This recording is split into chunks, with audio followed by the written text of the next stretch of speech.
Hi guys, kumusta? This is Dave Lopez from Rifle Heights, Philippines, and pakita ko lang sa inyo yung mechanism nitong hammer type na stainless steel. So, bali, setup ko nito ay makita ninyo. Ayan.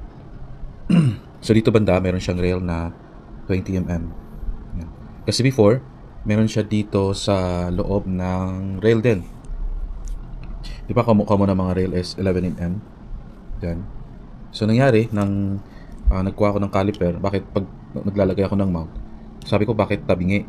So kumuha ako ng caliper, yung sa loob nito ay 12mm. Yan ito. Ayan ang makita ninyo. Yan o.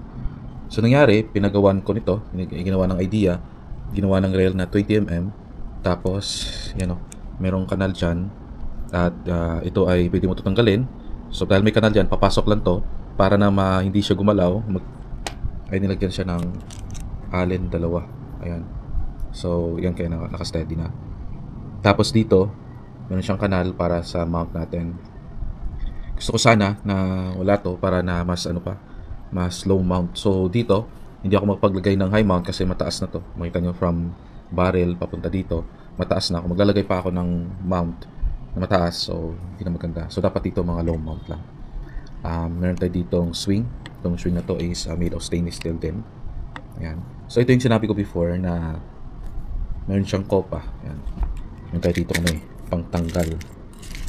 Meron siyang kopa dyan. Kaya nga nating tanggalin. Hindi kasi naka-align eh. Ayan. So ano yung purpose ng kopa? Ngayon wala na to eh. Hindi na Ayan. Para hindi tabingi. Kasi gusto ko hindi yung tabingi siya. Ayan o. Ayan, flat siya. Anong purpose ng kopa, kung makikita natin? Ang purpose nito, halimbawa pag ganyan din yan, kasi ito naka engineering plastic o commonly called na acetal, or teflon. So, pagbaba ng swing, ganyan, kung wala itong yung parang stopper niya, yung kanyang engineering plastic sa loob ay titilapon yan. Na ganyan ko siya, tapos na ko yung trigger, titilapin yung kopa sa loob. So yung purpose ng stopper para na hindi tumilapon yung kopa. Ayan, pag na-swing natin, nakaligtaan natin. So but sa ngayon, mga design is pag ginaganyan mo, merong design na hindi mo mababa. Meron din na kahit baba mo siya, hindi mo siya mga ganun or pag pagpitik mo, hindi tatalapon yung kopa sa loob dahil meron na siyang parang o-ring. Yan. So, siya. Next is ito is 4 inches lang yung receiver hanggang dito. So, maganda siya kasi maiksi. Ito ay mga mga common lang na gauge. So, dito banda meron ditong ang tawag doon? Housing. Nakaligtaan ko na. Teka lang. Hindi ko na maalala. Housing ng valve. Ayun. Housing ng valve. Kung makita nyo dito, merong pin. Yan. Ito. Merong pin. Tapos, ito siya. Ayan o. Ito yung naglalak sa valve para hindi gumagalaw-galaw dito. Kasi pag walang lock to, mayroong alin yan. Pag walang lock to, gumagalaw-galaw. Ayan o. So, dito merong valve. Tapos, merong spring papunta dito.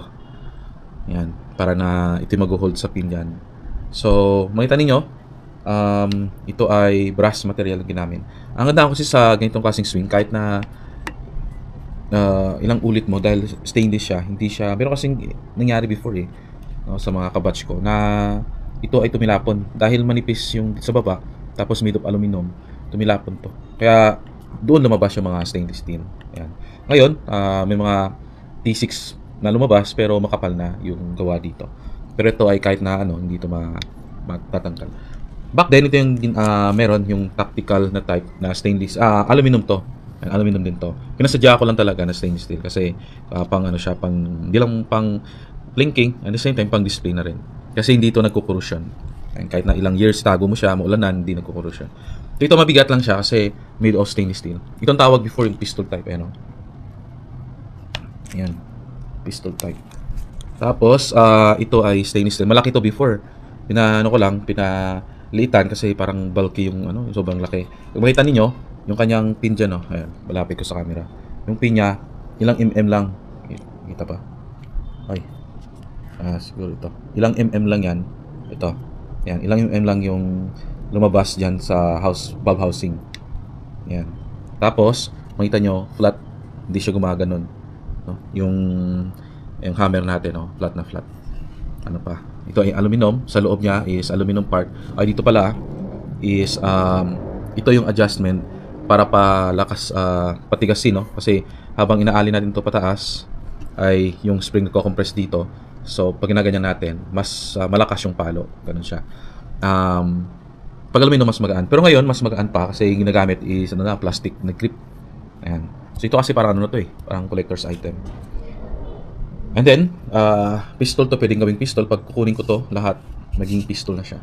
So, ito naman ay mount para dito sa magpul. No? Ito ay stainless steel din. At talagang matibay siya kasi noon, aluminum, nasisira. Kasi may kabigatan to, nasisira to. So, pinagawa ko dito ng stainless steel, kaya hindi na nasira. Ito ay folding, makita ninyo. Yan. Pag bumili kayo ng folding kasi, hindi talaga maiwasan na may konting alog. Tapos, meron ditong Allen seat screw para mag-lock. At the same time, nagpalagay ako ng another one dito din para na mas maganda yung kapit. Okay. Tapos ito naman yung kanya mabili natin online. Ang gusto ako dito kasi wala siyang alog ito. Kasi meron siyang dalawang Allen na naglalak. Pinipres niya itong tubo para na hindi gumalaw. So, magamit naman tayo ng mga maiksing scope, okay lang pag ganito. Na yun. Dito naman, so makita niyo yung pagkapulido ng gawa. Yan. Sabi ng gumagawa, pag magkamali ka dito, totally reject. Kasi halimbawa, pag magbutas sila, naputol yung drill bit. Ang dapat, drill bit, yung barina. Yan. Magiging na to, hindi na makukuha, and then dispose na nila ulit.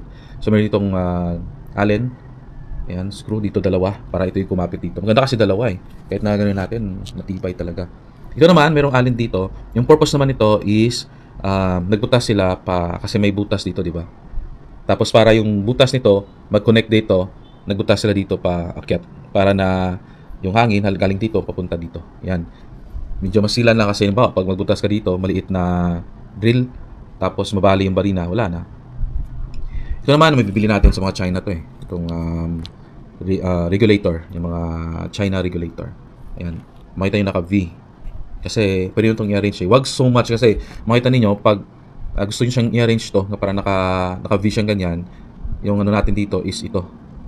Merong gap. So pag merong gap, pag hindi nyo alam, baka sobrahan kayo sa gap, titilapon to. Tapos ito yung gusto ko talaga sa mga .22 na ganito. Bakit? Dahil ano siya, maiksi lang siya. Alam mo yun, yung pambahay. O kunin ko yung ng suppressor or silencer. Kasi siya sa mga term, pag meron pa kayong, pag sinabi kong, ano ba yung kaibahan ng silencer or suppressor, di ba? Siguro mas safe sabihin natin kukunin ko tong pantahimik, ang pantahimik. Yan. Ito naman yung commonly called is panumpit. Kaya nakuha ko sa taga Manila. Ayan no. So makita niyo, yung 13 inch. Kung wala to, pwede siyang gawing pistol. Ayan.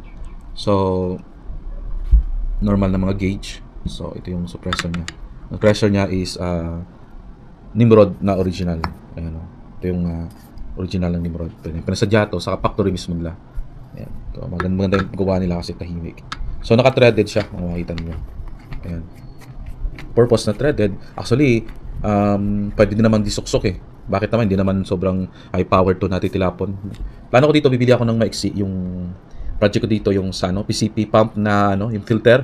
Ayun, kulay mga gold at blue. Papagawa ko siya na maiksi lang. Tapos papasok ko dito para na maging maiksi na siya.